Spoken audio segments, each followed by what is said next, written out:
A morte de Judas Iscariotes é um dos episódios mais sombrios e complexos do Novo Testamento. Para o fiel, é o desfecho de uma tragédia espiritual. Para o historiador, é um desafio de crítica textual. Hoje, vamos analisar as 3 narrativas sobre o fim de Judas.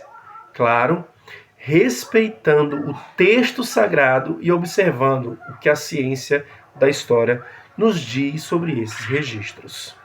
E para começar,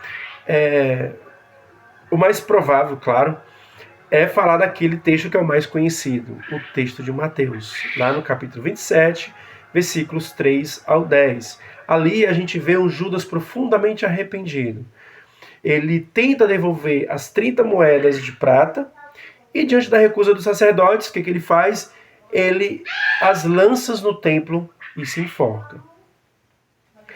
Os historiadores, eles vão observar que o livro de Mateus é escrito mais voltado para o público judeu. Então, quando se menciona que o dinheiro foi usado para comprar o campo do oleiro, ele conecta o evento a profecias do Antigo Testamento, como as de Zacarias e Jeremias. É a profecia historicizada, como diz Juliana Cavalcante e o Leonardo Chevitarese, né? Então, o foco aqui é a justiça divina e o cumprimento das Escrituras. O segundo texto está em Atos dos Apóstolos. A consequência da iniquidade, né? Que lá em Atos capítulo 1, versículo 18 e 19, que escrito atribuído a Lucas, a narrativa muda. Judas, no caso, devolve o dinheiro, mas compra uma propriedade. O texto diz que ele cai de cabeça, seu corpo se rompeu e suas entranhas se derramaram. A ciência da história aponta que Lucas adota um estilo de morte infame, comum na literatura da época para descrever o fim de tiranos ou traidores.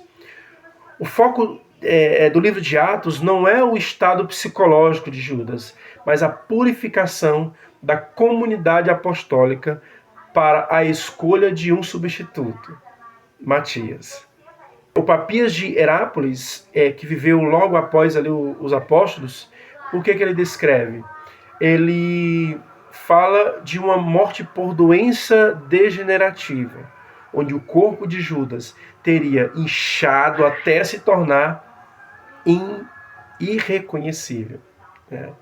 Ou seja, para os historiadores, o relato de Papias representa a tradição oral que circulava nas comunidades cristãs do século II.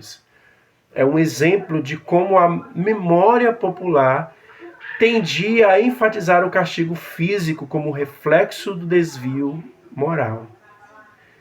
Então, olhando tudo isso, vamos trazer agora uma análise acadêmica. Harmonização ou evolução? Muitos tentam harmonizar os textos, sugerindo que Judas se enforcou e o corpo, ao apodrecer e cair, rompeu-se, unindo Mateus e Atos. Do ponto de vista da crítica histórica, porém, essas diferenças são preciosas. Elas mostram que os autores bíblicos não estavam preocupados em fazer um laudo pericial. No caso, como a gente entende hoje, né? Um laudo pericial moderno. Mas sim em transmitir uma verdade teológica. A de que a traição a Jesus teve consequências profundas e irreversíveis. Tanto para o traidor, quanto para a geografia de Jerusalém. Conclusão. Respeitar o texto bíblico é entender o propósito de cada autor, seja pelo enforcamento ou pela queda.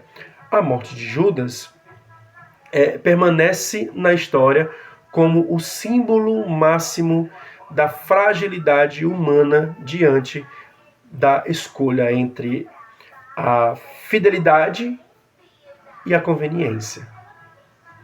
Então, se você aprecia essa análise profunda que une fé e ciência, então se inscreva aí no canal para que a gente possa explorar mais os bastidores da história bíblica.